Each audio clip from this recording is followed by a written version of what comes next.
저희들이 읽은 이 본문 내용을 조금 정리해서 설명해 드리겠습니다. 왜 헤롯 왕은 베드로를 죽이려고 했을까요? 지금 본문에 등장하는 헤롯 왕은 정확하게 아그리파 1세라는 왕입니다. 그러니까 이 헤롯 왕은 헤롯 대왕의 손자입니다. 그리고 예수님을 빌라도 총독에게 넘겨서 십자가에 죽게 했던 그 헤롯 왕은 지금 이 헤롯 아그리파 1세의 삼촌입니다. 그 헤롯 왕의 이름은 헤롯 안디바입니다. 그러니까 헤롯 가문의 사람들이 이 팔레스타인 지역을 통치하고 있었기 때문입니다. 이 본문에 나오는 헤롯 아그리파 1세가 이 야고보 제자, 예수님의 제자 야고보를 죽인 장본인입니다. 사실 야고보는 로마 정부에 대항을 하거나 무슨 특별한 일을 하지 않았어요. 그런데 이 아그리파 1세가 야고보를 죽였습니다. 그 이유는 아주 단순합니다. 유대인들에게 인정을 받으려고 했기 때문이에요. 그 당시 분위기를 조금 설명드리면 이렇습니다. 유대인 중에 예수를 그리스도로 믿는 기독교인들이 생겼어요. 근데 유대인 입장에서 그 기독교인을 보면은 몹시 못마땅한 것이 있습니다. 왜냐하면 유대인들은 사마리아 사람들을 아주 싫어하잖아요. 아주 경멸을 하는데 같은 유대인이면서 기독교인들은 사마리아 사람들에게 복음을 전했고요. 그들이 예수를 믿게 되자 그들을 교회로 초청을 합니다. 그러니까 교회 안에 사마리아 사람들이 모이기 시작하는 거예요. 그리고 유대인들이 이방 사람을 또 몹시 싫어하는데 베드로 같은 사도는요, 이방 사람 고넬료의 집에 가서 식사도 하고 그들에게 복음을 전하고 세례도 주고 이방 사람들과 교제를 하는 거예요. 그러니까 예루살렘에 있는 교회는 유대인들만 오지 않고 사마리아 사람도 있고요, 이방 사람도 있어요. 정통 유대인들 입장에서 보면 교회가 싫은 거예요. 기독교인들이 마음에 들지 않아요. 그러니까 예수님의 제자들은 더 싫었던 거죠. 그걸 알고 있었던 저 헤롯 아그리파 1세가 유대인 기독교인과의 갈등을 보고 유대인 기독교인 중에 예수님의 제자인 야고보를 죽였더니 유대인들이 너무 좋아하는 거예요. 그래서 이제 유대인들의 그 비위를 더 맞춰주기 위해서 야고보보다 더 영향력이 있는 베드로를 잡아서 죽이려고 마음을 먹습니다. 그 베드로를 죽이면 자기가 유대인들에게 더 인정을 받고 인기가 더 있을 거 아니에요. 베드로를 잡아 죽이려고 하는데 하필이면 그때가 무교절인 거예요. 6월절 지난 무교절. 유대인 법에는요, 무교절에는 어떤 재판이나 어떤 집행, 그걸 하지를 못하게 되어 있어요. 그래서 뭐 사람을 죽이는 일은 더더욱 할 수도 없죠. 그래서 할 수 없이 아그리파 1세가 일단 베드로를 잡아놓고 옥에 가두고 잘 지키라고 한 거예요.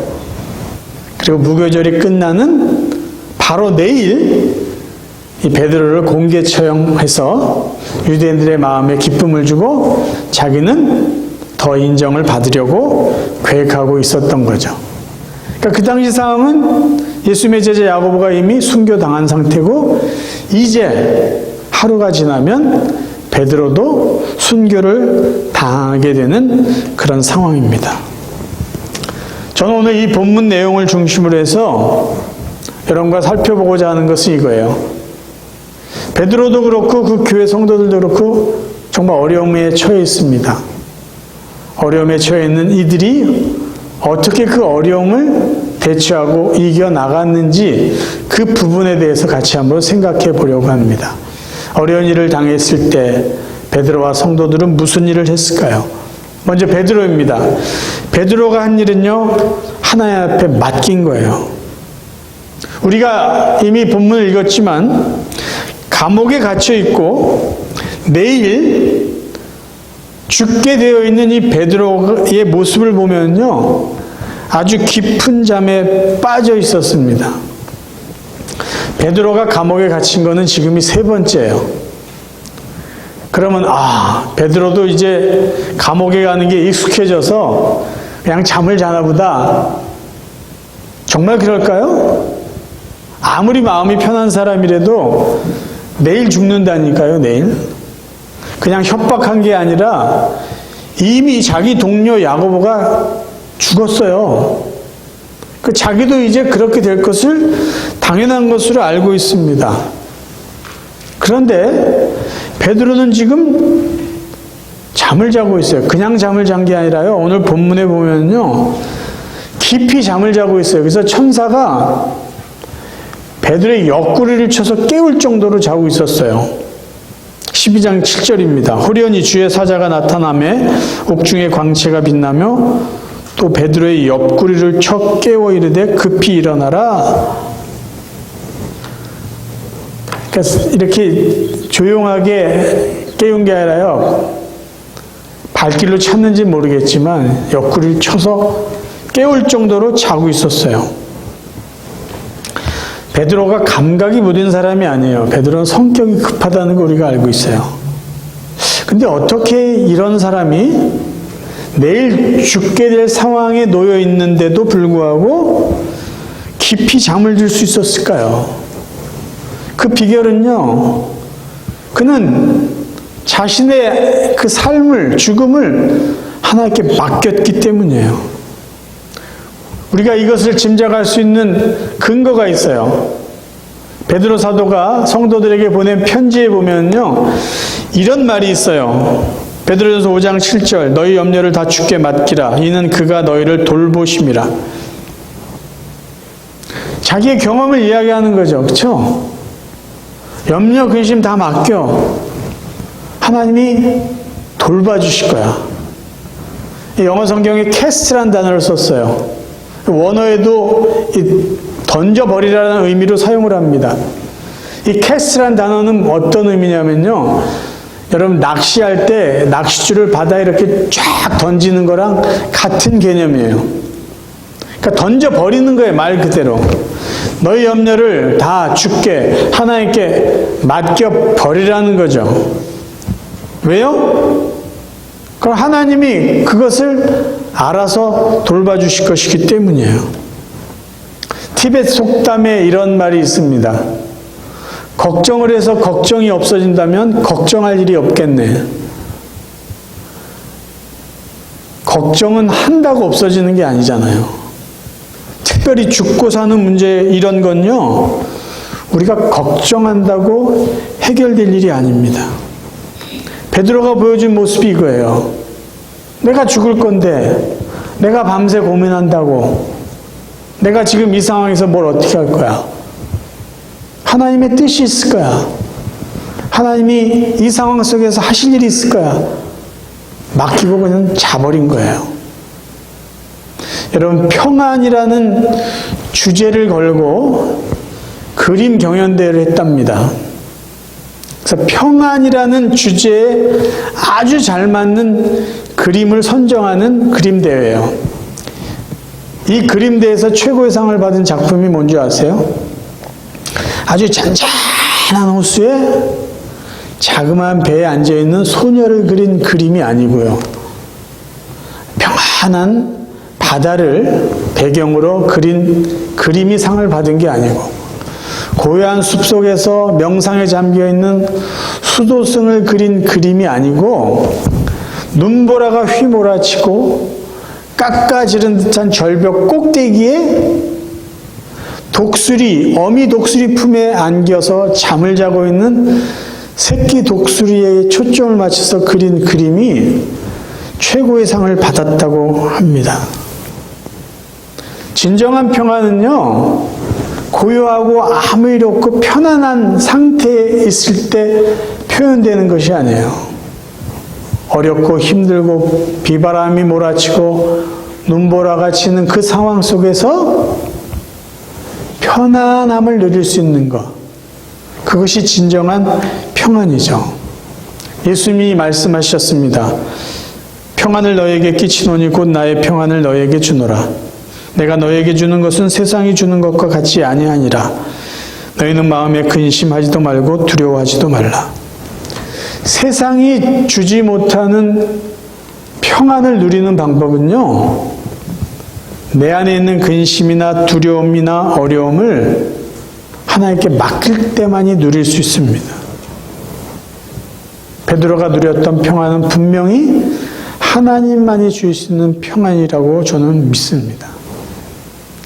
두 번째, 어려움 가운데 성도들이 한 일은 무엇일까요?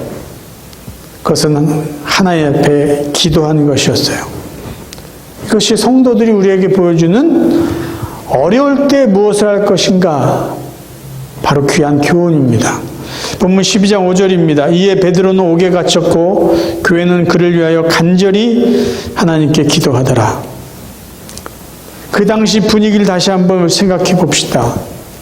초대교회는 급성장한 교회요. 모일 때마다 기뻤어요. 막 기적도 일어나고요. 모일 때마다 너무 감사한 일이 많았어요. 정말 세상이 부럽지 않았을 거예요. 그런데 갑자기 스데반이 순교를 당하고 나서 교회에는 난리가 난 거예요. 큰 핍박이 일어납니다. 교회를 떠날 수밖에 없는 상황이 생겼어요. 사도들만 힘든 게 아니었어요. 교회에 다니는 모든 성도들에게 똑같은 시련이 다가왔습니다. 사도행전 8장 1절, 그날은 스데반이 순교한 날이에요. 예루살렘에 있는 교회에 큰 박해가 있어 사도 외에는 다 유대와 사마리아 모든 땅으로 흩어지니라. 이제 교인들이 할 수 있는 일이라고는요, 유대인들 눈을 피해서 조용히 기독교인들끼리 모여서 숨죽이면서 기도하고 찬양하고 그런 것이었어요. 근데 그들이 고난 중에 있을 때 무엇을 했는지 성경을 통해서 우리에게 주는 것이 있어요. 힘들고 어려우니까 하나님께 불평하고 원망하지 않았습니다. 야, 이러다가 죽을지 모르니까 우리 배교하자. 기독교 더 이상 믿지 말자. 그러지 않았어요. 어렵고 힘든 상황 속에서 그들은 하나님을 신뢰하고 하나님의 뜻을 구하며 기도했습니다. 어렵고 힘들 때 기도해야 되는 이유 중에 하나는요, 고난에 집중하지 않고 하나님께 집중하기 위해서 우리는 고난 중에 기도해야 됩니다. 사실 성도들이 지금 할 일이 뭐가 있겠어요? 솔직히 말해서 성도들이 모여가지고 무기를 구해서 헤롯 왕하고 싸우고 그 감옥에 갇혀 있는 베드로를 구하는 것이 그들이 할 수 있는 일이었을까요? 아니에요. 그거 불가능한 일이에요. 로마 정부에 대항하는 것과 같기 때문에 이거는 불가능한 일이에요. 그리고 야고보가 이미 죽었어요. 그냥 헤롯 왕이 협박하는 정도가 아니라 이제 예수님의 제자들을 더 죽여가는 그런 상황이었어요. 뭐 해야 되겠어요? 기도해야죠. 기도해야죠. 그럴 때 하나님이 그 불가능할 것 같은 그 상황 속에 하나님이 개입하셨습니다. 그래서 우리가 기도해야 되는 거예요. 사람이 할 수 없으니까 하나님이 해주실 것을 믿고 기도하는 것밖에 없습니다. 오늘 이 본문에서 우리가 꼭 생각해 봐야 될 기도에 대한 이해가 있어요. 기도에 대한 이해. 자, 성도들이 야고보가 잡혀서 야고보가 순교당할 때 기도했을까요? 안 했을까요? 당연히 기도했겠죠. 그렇죠? 그때 무슨 기도를 했을까요? 무슨 기도를 했을 거예요? 하나님한테 살려달라고 그러던가 하나님의 능력을 보여달라던가. 자, 지금 베드로가 잡혔어요. 성도들이 기도했어요. 그런데 야고보 사도는 죽었어요? 베드로 사도는 살아났어요. 여기서 우리가 무엇을 느껴야 됩니까? 야고보가 잡혔을 때는 교인들이 소리를 좀 작게 내서 기도했고, 베드로가 잡혔을 때는 소리를 더 크게 해서 기도해서 베드로가 살아났을까요? 야고보 사도가 잡혔을 때는 한 500명 정도 모여서 기도했고, 베드로가 잡혔을 때 한 1000명이 모여서 기도해서 베드로가 살아났을까요? 기도 응답은요, 사람들의 방법대로 이루어지지 않습니다. 사람들이 기도하는 어떤 방법이나 기도하는 소리에 의해서 결정나지 않아요. 기도 응답은 어디서 결정날까요? 하나님의 뜻대로 결정나게 되어 있는 거예요. 그게 오늘 여기서 성도들이 모인 기도에 대한 교훈이에요. 기도는 사람이 하지만 기도의 결과는 하나님께 있습니다. 하나님이 결정하신 거예요. 우리가 본문 12절 이하를 보면서 이런 이야기들을 많이 들었어요. 지금 이 성도들은 믿음 없이 기도했다. 믿음 없이. 그래서 여기서 모여서 기도한 성도들의 믿음을 우리가 좋지 않은 믿음이라고 평가해 왔습니다. 12장 12절부터 제가 읽어드릴게요. 깨닫고 마가라는 요한의 어머니 마리아의 집에 가니 베드로가 간 거죠. 여러 사람이 거기에 모여 기도하고 있더라.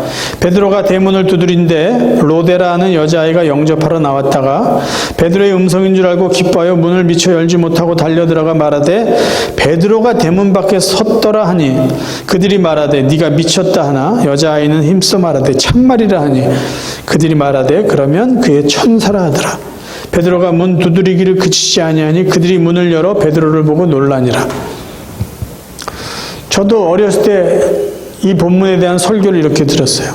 지금 이 성도들은 믿음 없이 기도했다. 베드로가 살아나기를 믿습니다. 기도해 놓고 정말로 베드로가 살아왔는데 베드로라고 믿지 않았다. 그래서 믿음이 없이 기도했다. 그렇게 기도하면 안 된다. 비가 오기를 믿고 기도했으면 일하러 나갈 때 우산을 들고 나가야 된다. 이게 믿음 있는 사람이다. 그런 설교를 여러 차례 들어왔어요. 근데 여러분 보세요. 우리가 이 본문을 보면서 가지고 있는 기도에 하는 선입견이 있어요. 뭔지 아세요? 지금 이 성도들은 무엇을 기도했을까? 우리가 이미 생각하고 있어요. 선입견을 갖고. 지금 이 성도들은 베드로가 살아나기를 위해서 기도했을 것이다라는 선입견이 있어요. 그래서 이 성도들의 믿음은 자기들이 기도한 것이 이루어질 것을 믿어야 된다라는 그런 선입견이 있어요. 그러니까 이 성도들의 기도 응답은 뭐냐? 베드로가 죽지 않고 살아나는 것. 그런 선입견이 있다는 거예요. 근데 여러분 잘 생각해 보세요. 마리아의 집에서 모여서 기도한 성도들은 무엇을 기도했을까요? 베드로가 살아나는 것을 위해서 기도했을까요? 저는 그렇게 생각하지 않습니다. 이미 야고보가 죽었어요. 그리고 헤로드 왕은 베드로를 죽이는 게 그의 목적이에요. 내일 죽게 되어 있어요. 그리고 초대교회 성도들의 믿음은요, 고난을 무서워하지 않았어요. 순교를 두려워하지 않았어요. 지금 저희들의 오늘날 살아가고 있는 이 성도들보다요, 훨씬 믿음이 좋았던 사람들이에요.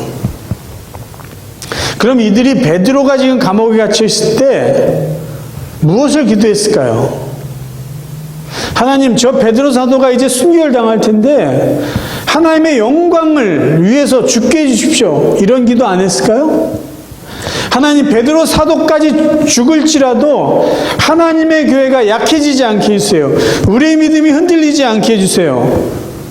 우리도 순교를 각오하고 복음을 전할 수 있는 복음의 사도들이 되게 해주세요. 이런 기도 안 했을 것 같아요? 왜 우리는 항상 고난 앞에서 고난이 없어지기만을 위해서 기도했다라는 선입관을 갖고 우리도 그렇게 기도하면서 살아야 되는가요? 그리고 마치 이 부분에서 베드로가 그대로 순교당했으면 여기에 있는 성도들의 기도는 무의미한 것처럼 우리는 생각하려고 할까요? 저는 이 성도들이요, 베드로가 살아나기 위해서 기도했다라고 하면은 지금 베드로가 문 밖에서 두드리고 로데라는 여자아이가 베드로 사도가 살아났습니다 할 때 아마 열광을 했어야 될 거예요. 근데 그들이 아니야, 베드로 사도가 살아올 일이 없어 라고 이렇게 생각했던 이유 중에 하나는 그들의 기도는요, 고난이 없어지길 위해 하나님 베드로 죽지 않게 해주세요, 그 기도를 하지 않았기 때문이라고 저는 생각을 합니다. 왠지 아세요? 여러분, 베드로 사도가 순교당하는 것은 큰 이슈가 아니에요. 그 시대에는요, 베드로가 순교당하나 순교당하지 않나, 예수님의 제자들이 죽느냐 사느냐, 이거는 정말 큰 이슈가 아니라는 거예요. 왜냐하면요, 예수님의 제자들, 사도들은요, 다 순교를 당했어요. 그들뿐만이 아니라 예수를 그리스도 믿는 것 때문에 수많은 사람들이 순교를 당했던 시대가 그 시대였어요. 교회 역사를 보면은요, 베드로 사도는 로마에서 십자가에 거꾸로 달려 죽었다고 전해지고 있어요. 예수님의 제자 마태는요, 에티오피아에서 칼에 맞아 순교했다고 합니다. 예수님의 형제인 야고보요, 그는 100피트가 넘는 그 높은 꼭대기에서 사람들이 밀어서 죽였대요. 나다나일이라고 불리는 바돌로메는요, 터키에서 순교하다 채찍에 맞아서 죽었다고 합니다. 안드레는요, 그리스에서 X자형 십자가에서 순교당했다고 전해지고 있어요. 도마는 인도에서 교회를 세우고 복음을 전하다가 창에 찔려 죽였다고 전해지고 있어요. 가롯 유다를 대신해서 선택된 마띠아는요, 돌에 맞은 다음에 참수형을 당했대요. 우리가 알듯이 사도 바울도 고문을 당하고 로마 감옥에 잡혀 있다가 참수형을 당했습니다. 여러분, 죽고 사는 거요, 특별히 이 사도들이요, 순교당하는 거는 시간의 문제였지 기도가 응답됐느냐 기도가 응답되지 않았느냐 그 문제는 아니었다라는 거예요. 그래서 지금 이 본문에서 우리가 기도에 대한 선입견을 갖고 읽으시면 안 된다는 거예요. 하나님이 왜 야고보는 죽게 하시고 베드로는 살려주셨을까? 베드로가 할 일이 있기 때문이죠. 성도들에게 용기를 주고 고난 중에도 다시 한번 힘이 되어주기 위해서 하나님 베드로를 살려주시고 그를 통해서 조금 더 많은 일을 하게 하신 거죠. 저희들이 기도 생활하면서 힘들어하는 이유가 있어요. 제가 계속 반복해서 강조하는 게 있어요. 우리가 기도하면서 힘든 이유 뭔지 아세요? 기도 응답의 결과를 내가 정해놓고 기도하기 때문이에요. 기도 응답의 시간을 내가 정해놓고 기도하기 때문이에요. 기도에 대해서 여러분 다시 한번 바르게 이해할 수 있기를 바라요. 기도는 내가 하지만 기도를 응답해 주시는 분은 하나님이세요. 하나님이 응답해 주신 거예요. 그래서 기도의 능력은요, 기도하는 사람에게 있지 않습니다. 기도를 들으신 하나님께 있어요. 그래서 우리는 기도할 때 그 하나님의 능력을 믿고 하나님의 약속을 믿고 믿음으로 기도하는 거죠. 도대체 하나님 왜 야고보는 순교당하게 하시고 왜 베드로는 지금 살려주셨습니까? 그걸 우리가 어떻게 알아요? 하나님이 하신 일인데. 근데 이런 일들이 저희들에게도 있어요. 있을 거예요. 그러면 그때 우리가 어떻게 해야 돼요? 믿음을 갖고 기도해야 되죠. 믿음. 아, 나에게 이런 일이 있는데 하나님이 어떻게 하실 것인가? 아, 하나님은 하나님의 영광을 위해서 나의 어려운 상황 속에서 하나님의 뜻을 이루실 것이다 라는 믿음이에요. 하나님의 영광 속에는 뭐가 있냐면요, 시편 23편에도 있어요. 자기의 이름을 위하여 의의 길로 인도하시는 분이 하나님이세요. 하나님의 이름에 걸맞게 우리 삶 속에 하나님의 뜻을 이루세요. 근데 그 하나님이 어떤 하나님이에요? 우리를 사랑한다고 약속하셨잖아요. 우리를 위해서 예수를 죽게 하실 정도로 우리를 사랑하셨어요. 아니, 그분이 그 약속과 그 이름에 걸맞게 우리를 사랑하시는 그분이 우리의 삶 속에 하나님의 뜻을 이루어 주실 것을 믿는 믿음이 필요한 거예요. 어렵고 힘든 것, 그것보다 더 중요한 게 하나님이 나의 삶 속에 하나님의 뜻을 이룰 것이라는 믿음이에요. 사랑하는 성도 여러분, 우리는 어려운 일을 당했고요, 당하고 있고요, 앞으로도 당할 거예요. 우리의 삶이 그랬어요. 그러면 여러분, 앞으로 어려운 일을 당할 때 어떻게 생각하시고 어떤 태도로 살아가야 될까요? 아, 또 어려운 일이 왔구나. 그러면 되잖아요. 그렇죠? 또 어려운 일이 왔구나. 근데 그것만 하면 안 되죠. 해야 될 일이 있어요. 아, 기도할 때구나. 기도할 때구나. 기도하자. 어떤 믿음으로 기도해야 돼요? 하나님의 어려운 상황 속에서 하나님의 뜻을 이룰 것이구나. 이룰 것을 믿습니다. 그 믿음으로 기도하는 거예요. 그럴 때 우리는 베드로처럼 하나님 앞에 모든 걸 맡길 수가 있어요. 그럴 때 우리는 베드로가 누렸던 평안을 누릴 수가 있는 거예요. 세상에 그걸 가지고 잠시 위로받는 게 아니라 하나님 앞에 맡겼기 때문에 하나님 주신 평안을 누릴 수 있는 것이고요. 이 어려운 상황 속에서 내 뜻보다 더 온전한 하나님의 뜻이 이루어질 것을, 하나님의 사랑과 하나님의 은혜로 하나님의 뜻이 나를 통해서 이루어질 것을 믿는 믿음으로 살아가시면 돼요. 그러면 어려움을 통해서 우리는 더 귀한 믿음의 사람이 될 것입니다. 그런 귀한 은혜가 저와 여러분 모두에게 있기를 주님의 이름으로 축원합니다.